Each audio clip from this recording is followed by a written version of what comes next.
going on, internet? The Black Cog here, aka TBH, on behalf of GamingIlluminati.com, back from E3 2018, and I got with me today Nomad. Say what up to the people. What up, everybody? Your boy Nomad was good with y'all, man. Yeah, and today we are talking Dead or Alive 6. We actually got some hands-on time with the game. Shout out to Koei Tecmo for giving us the appointment. Big shout out. The 6th game in the series. You guys know what it is. It's a fighting game, fast-paced.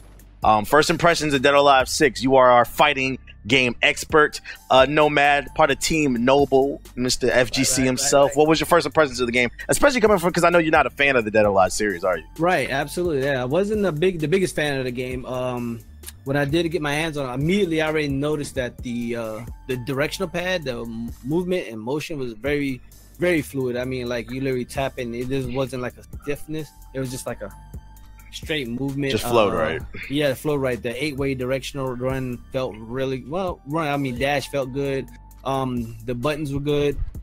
Overall, from the build that I've seen right now, graphically is looking really good. That UE4 engine going to work right now. Some of the new mechanics that I noticed are real good, especially like that side dash attack movement. Really, really strong. I mean, it can be punished, but if timed right, it can really potentially change the flow of the game, like the match for anybody. Right. And just specific, I don't remember what the actual mechanic was called, but in the game now you have like a meter that builds up. You just play the game well, and then over time that meter builds up, and what happens is both offensively and defensively you can use your special move. It was like forward LB on the Xbox controller. Yeah. So on defense, what happens is if you time it correctly, forward LB, you'll do a counter move and you'll basically stop their combat. It's a nice way to basically try to stop people's combos. It was a good defensive option, unlike not Street Fighter, but Dragon Ball Fighters. Final Fight, okay. Yeah, think the polar opposite of Dragon Ball Fighters. You're able to stop somebody's combo if you have this. Just the thing is, you have to have that meter. You can't burn it. It was. Yeah. I noticed it did. You did get meter at a nice little pace, so you won't be able to spam it. And then on offense, you can combo into it, so you can do a bunch of punches and kicks, and then you can finish it, or you can start an attack like that. It'll do like depending on what your character is, like. It'll do like a super move. I had the Muay Thai guy, and he just did this punch that broke your jaw, and it took like a fourth of your health bar or something like that. That's the ball head dude. Yeah. But the thing is, you have to land it right, so it can easily be blocked. It can easily be dodged. So it's not something that's going to be abused. It's something that you have to combo right. How'd you feel about that mechanic? Oh, I loved it. I mean, the fact that you either have a choice to you want to, if you're getting like too much offensive pressure on you, and you actually build a bar. Do I want to just like try to interrupt the block string by countering or wait for him to throw like a specific strike, or do I want to just throw it out and hopefully that it lands, like the super lands, and like takes a lot of damage off to make him think about it. Now also the thing I like about that mechanic is it's like the arena itself. Like I forgot what board it was where it had the people that actually grab you and stuff like that. Yeah, so what he was extend that combo. What he was explaining to me is like in this game it's gonna have the most interactive arenas ever. It was like the one map where it had the people all around us. It was kind of like Def Jam Fight for New York. If you push somebody into the crowd, like the dude would hit you in the head with a bottle, or he'll stab you or something like that. So you always have to be aware of your surroundings. You always want to kind of keep the fight in the middle, because if you don't, you can get punished. And kind of like you were saying, if you are getting punished and you see yourself getting toward the edge, you can use that meter burn to try to get out of the corner, basically. I think that's what you're alluding to, which is pretty dope. Yeah, I like that a lot. And I didn't see them take any damage when they grabbed them, except like hazards like that one with the electric ring and stuff like that. Yeah, because some just grabbed and pushed you, but some actually would hit you though. Right, absolutely, yeah. So I didn't remember if I seen when some hit you and they took damage. Did you see that? Yeah, they did. Because I got damaged. That laser fence, that one arena with the laser fence, that shit did a lot of damage. I was like, damn, the match is in. The match is in quick as fucking Dead or Alive 6, boy. I tell you that much. Do.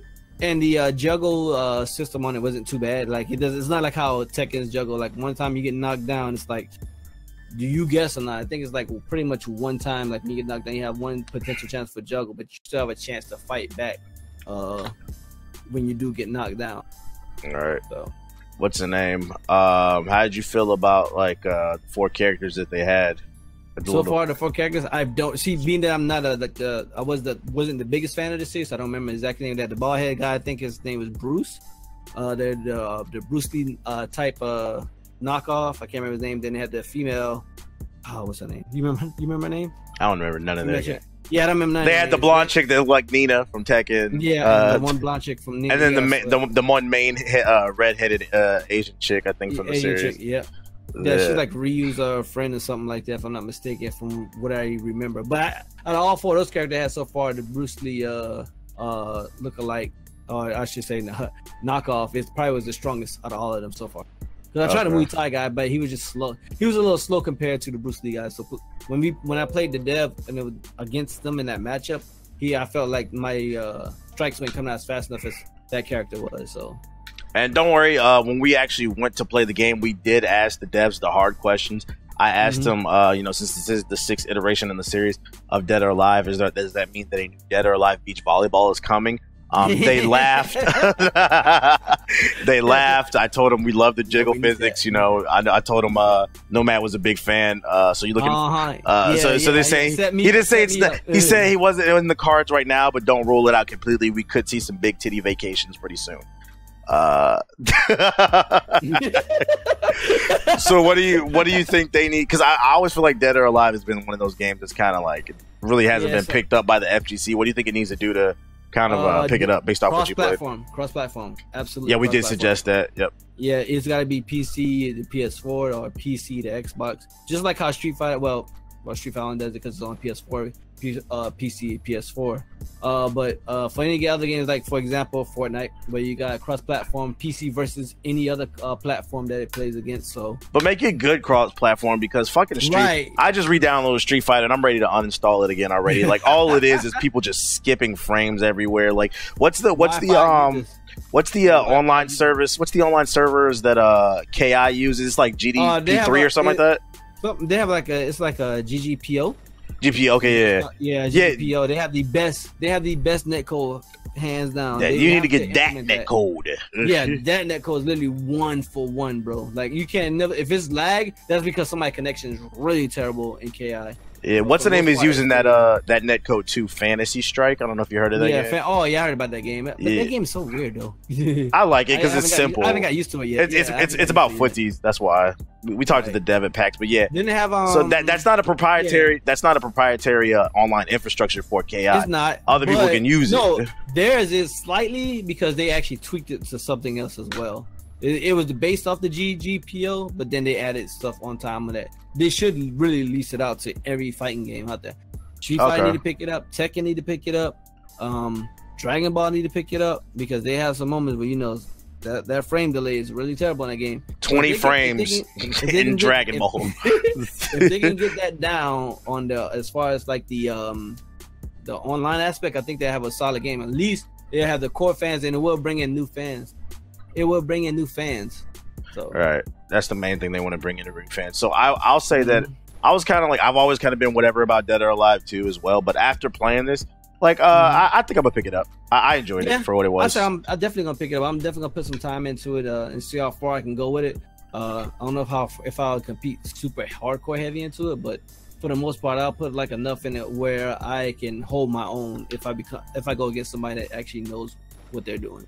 Okay. So it's definitely a day one cop for me. I didn't have it on my radar, but it is on the radar now. So I'm definitely gonna put in some time with it, and hopefully they might have a beta that we can really put some time, like a little bit of grind into it. I know they said they might be at Evo, so yeah. I'll get a little bit more time on it at Evo as well. So I think this one is slated for 2019 because the build we played was only 4 characters in it. Yeah, I'm pretty sure it's 2019. Yeah, so yeah, probably early 2019. Like yeah, absolutely. So yeah. Dope.